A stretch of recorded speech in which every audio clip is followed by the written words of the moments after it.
Hello, this is the third and last excerpt from Suzanne Albary's excellent podcast on doing better research. In this excerpt, I give some of my top tips to improve the quality of writing and to deal with feedback, including its emotional impact. What are some of your top tips or quick wins or bits of advice that you might give anybody for improving the quality of their writing?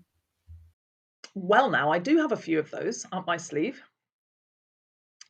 When you start out, when you're writing your first draft, don't edit. If you're a perfectionist, stop that right now. Just write stuff. People call it the vomit draft. Get it all out, you'll feel better, then you can clean it up. You need that raw material to craft your finished work out of. Nobody starts at the beginning and writes all the way through till they get to the end and then writes the end and it's done. Nobody does that. Everybody who writes goes through lots of drafts. We read starting at the beginning and getting to the end. It's not how we write. Once you've finished the first draft, then you're into the crafting. If you haven't done yet, you need to think about who your audience is. Who are your readers going to be? What will they be like? And when you're crafting the second draft, you've told yourself the story in your first draft material. Now you need to tell the story to your readers. So it's a bit different. So you figure out the structure and you polish it and you move things around and you make it tidier and neater and pull it tighter and pull it tighter. When you get to the end of the second draft, you need some feedback. We often hate showing people our writing. In fact, if you're doing doctoral research, you may have to show your supervisor's first drafts, which is horrible. But they need to see it to know where you're at, how you're doing, how to advise you. If you're doing any kind of writing, you need feedback. I always need feedback on my writing, on my books. I need that external view to take a look and see what I've forgotten. When I wrote the first edition of my book on creative research methods, it went out for review. And one of the reviews came back and said lots of nice things and some constructively helpful things, and also asked why there was absolutely no mention of feminist research. I'm a lifelong feminist. My doctoral thesis was a feminist piece of research. I'd just forgotten about it. It was a complete black hole. If I hadn't had that feedback, I'd have put out a book with no mention of feminist research. And that wasn't even the first book I'd written, it was the third.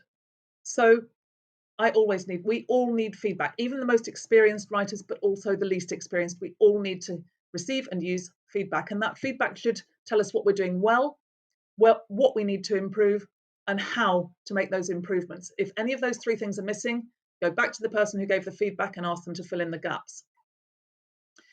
Then you use that feedback to do your third draft, which is even more sort of polished and beautiful and lovely.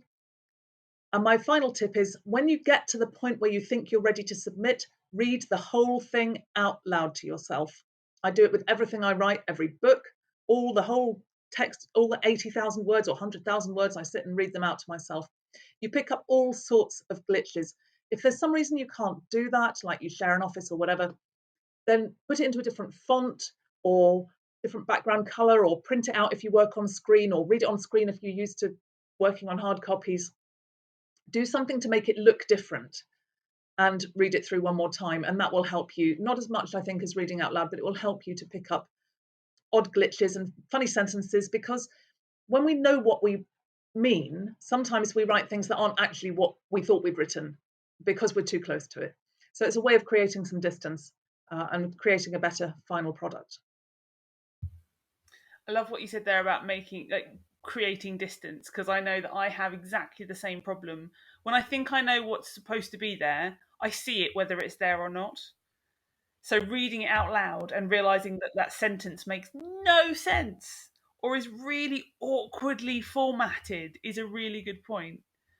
And I just wanted to kind of go back to one of the things you were saying about the missing feminist work in your book. I did exactly the same thing with a recent book chapter that I was writing. I submitted it, and the editors came back with some great feedback. And one of them was, "This is a really interesting piece of work, but you haven't told us why you're doing it at all." I'd completely forgotten to include the aim of the work at the start of the chapter, because I was so convinced I knew, everyone would know what it was because I'd been in it for so long. So it's really important to just get some separate eyes on it. Just someone to go, I don't. It's great, but I don't get it, or this bit doesn't make sense. It's so helpful. It's so uncomfortable though. I absolutely, I tell my students and I talk anyone I talk to, getting feedback is not a comfortable experience, but it's something that is so valuable. There are some things you can do to mitigate the discomfort, I think, because you're right, and it can be very uncomfortable. I mean, God knows I've had some horrible feedback in my time. Getting feedback in writing is always a good idea if you can, rather than verbally, because that gives you time. And then after you've read it for the first time or two, take what time you need and do what you need to do to absorb the emotional impact of the feedback. It might be that you need to have a big cry or sound off to a friend or eat a lot of chocolate, or you might have to jump around screaming with delight and waving your arms in the air if it's a particularly positive feedback, because that can happen too. And give yourself at least 24 hours then before you come back to it. And then when you come back to it, treat it as data. We're researchers, we can do this. Treat it as data, break it down, think what are the points being made here? Who are they being made by? How many, if you've got several different reviews, you might look at how many reviewers made each point, because clearly points that are made by all of the reviewers carry more weight than points that are just made by one. I like to put them in a table. I like to get them out of the reviews and put the points in a table, and that really helps to dilute the emotional impact. And then I figure out what I'm going to do. And I find that feedback generally falls into three categories. There's the no-brainer, where somebody says something like, why didn't you put your aims in? And you just think, oh, yeah, of course I'm going to do that. There's the no thanks, where whatever comment they've made, they've kind of missed the point, or they've not understood what you're doing. And that can happen. Reviewers don't always read as carefully as we might like, or sometimes they just get the wrong end of the stick.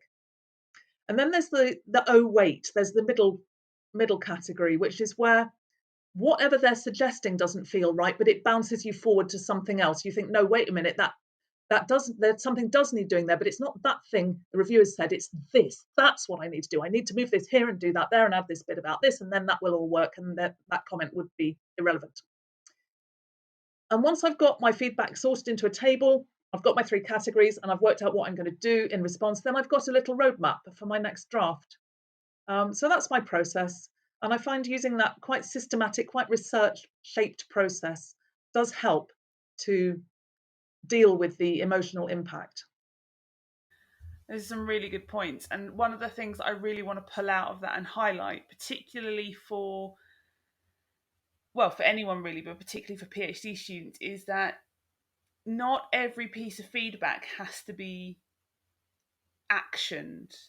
So when it comes to your drafts, you know, as you say, you kind of pull out all that feedback, you look at that feedback, and it might be that actually they haven't understood, and it might be that you just need to rephrase something, or you need to make something a bit clearer. But actually, and I remember doing it for my own PhD, fully legitimately, and I did the grid thing. I pulled it all out, I put it into a table, and I told my reviewers where I was responding, or what pages that I'd responded to, and how I'd responded. And some of the feedback, I legitimately said, I'm not changing that, and this is the reason why I'm not actioning that feedback in my thesis or in my draft. And it was fine, because I think to some extent we're allowed to stand by what we've written and what we've said, and as long as we can articulate why we've done that, then that's okay too. So we don't have to action every piece of feedback in our draft. I just really wanted to highlight that one. Yeah, I can see why, because that is a really key point. And as you say, as long as we give the rationale, I think as long as we can show that we've thought about it. I mean, you can't just go, no, go away. Don't like that. Don't like that. You have to do something a little bit more intelligent, a little bit more academic than that. But actually, there are some great options for stuff you really just don't like, and that can happen.